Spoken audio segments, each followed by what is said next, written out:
혹시 우리 아이가 말을 할 때 또는 글을 쓸 때 같은 단어, 비슷한 어휘만 반복해서 지속적으로 쓰고 있진 않나요? 그렇다면 문해력과 표현력 그리고 전 과목 학습에 있어 위험한 신호일 수 있습니다.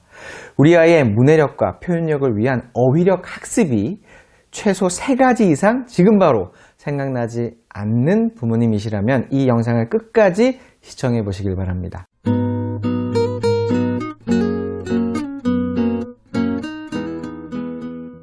안녕하세요. 대한민국 학부모를 위한 실천적인 교육 전문 채널 교집합 스튜디오의 권태영 소장입니다. 아이들에게 읽기를 가르치다 보면요, 독해가 안 되는 여러 상황을 목격하게 됩니다.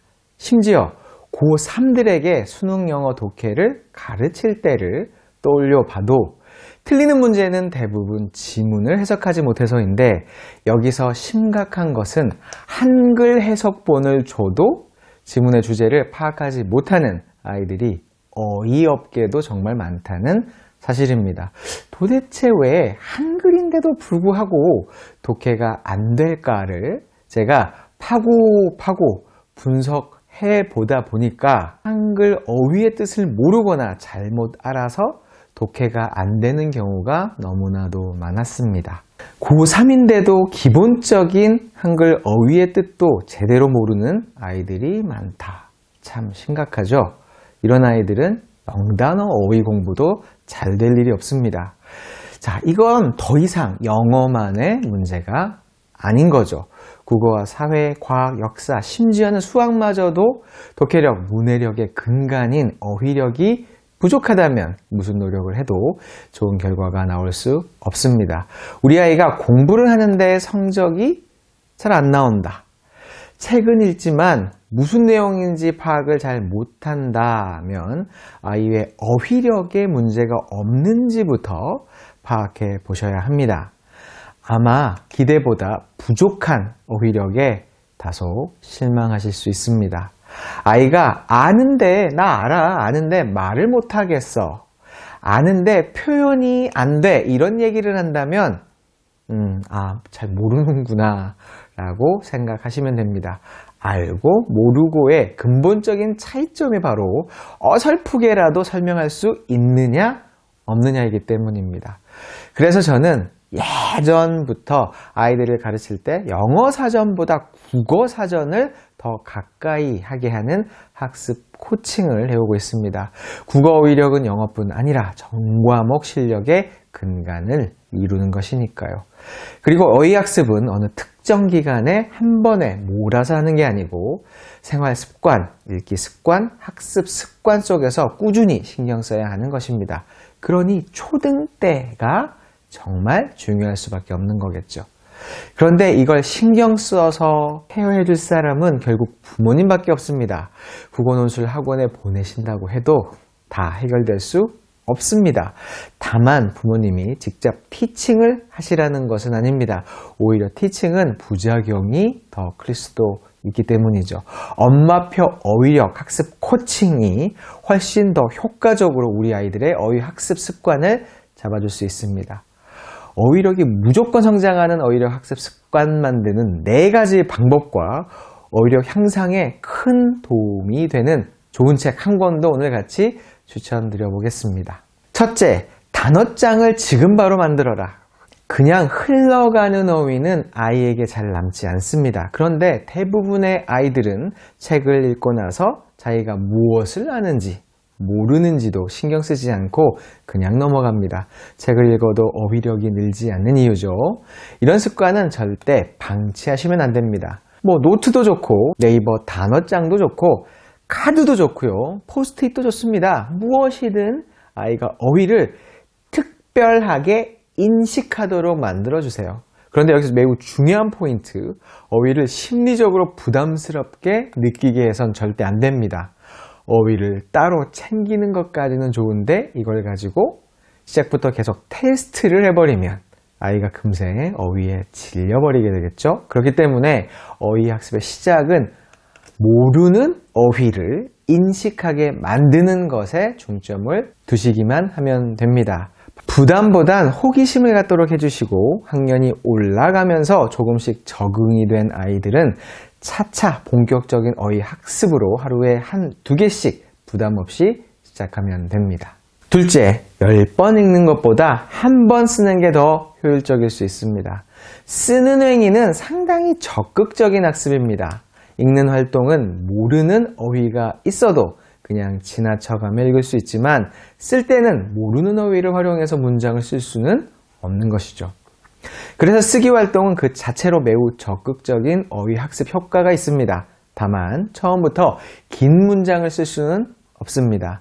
짧은 문장, 그것도 힘들면 단어 하나라도 써볼 수 있도록 코칭해 주세요.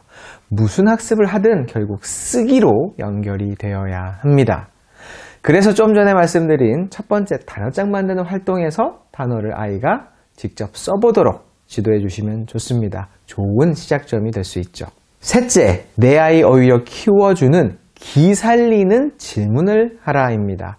그러기 위해서는 우선 평가하는 분위기가 아닌 아이가 무슨 말을 해도 괜찮은 분위기부터 만들어 주셔야 합니다. 이건 우리 엄마들의 마인드 컨트롤이 필요한 부분이죠. 특히 아이가 책을 읽고 나서든 어떤 영상을 보고 나서든 인풋이 생긴 직후라면 이렇게 해보세요. 답이 있는 뻔한 질문이 아니라 아이가 생각을 마음껏 표현할 수 있는 기살리는 질문을 우선 던져주세요. 자신감 있게 자신의 생각을 말하고 표현하고자 하는 의욕이 솟아날 때가 바로 어휘를 습득할 수 있는 가장 좋은 타이밍이기 때문입니다. 아이가 하고자 하는 표현에 맞는 어휘를 옆에서 하나씩 알려주세요. 칭찬을 해주면서요. 아이 스스로가 뿌듯함을 느낄 수 있도록 긍정적 의미의 어휘라면 더 효과가 있습니다. 이렇게 부모의 질문과 아이의 대답, 표현하는 과정에서 우리 아이들의 어휘력은 쑥쑥 성장할 수 있습니다.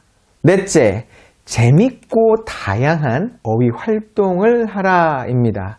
결국 우리 아이들이 지속적인 어휘 학습을 하려면 첫째도 둘째도 흥미가 중요합니다. 아무리 교육적으로 의미 있는 활동이라도 아이가 싫어하면 아무 소용이 없는 것이죠. 어휘력은 교과서에서만 키울 수 있는 것이 아닙니다. 사실 일상 속에서 배우는 어휘가 훨씬 더 많고 또 중요합니다. 그런데 그냥 손가락 사이로 모래가 새어나가듯이 어휘도 담기지 못하고 있을 뿐이죠. 설령 책을 싫어하는 아이라도 재밌고 다양한 어휘 활동 중에서 실천할 수 있는 방법을 찾을 수 있습니다.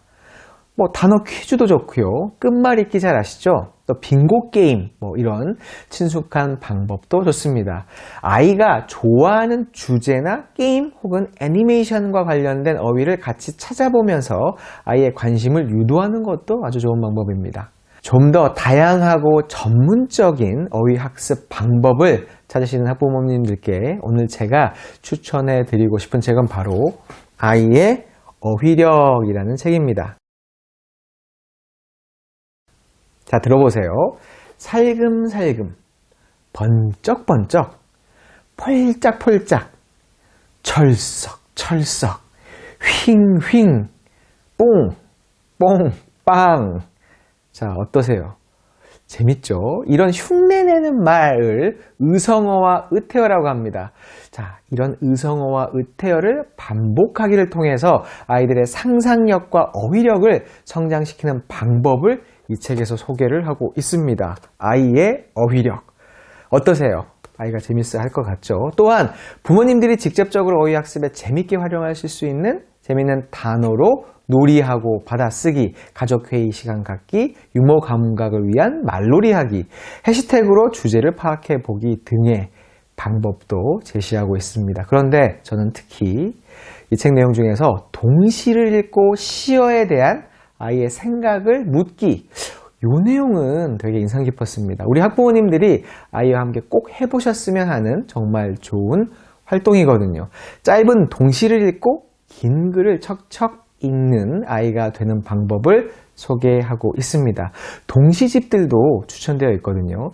단순히 긴 글만을 통해서가 아니라 짧은 동시를 가지고도 재미있는 어휘 학습을 할 수 있다는 것은 어휘력뿐 아니라 아이의 상상력과 표현력에도 큰 도움이 되는 좋은 방법입니다. 무엇보다 중요한 건 아이가 흥미있어 할 활동이라는 점이죠. 아이의 어휘력을 키워주고 싶은 학부모님들이 보시면 큰 도움을 받으실 수 있는 깊이와 구체성 둘 다 갖춘 좋은 책입니다. 꼭 한번 읽어보시길 추천드려 봅니다.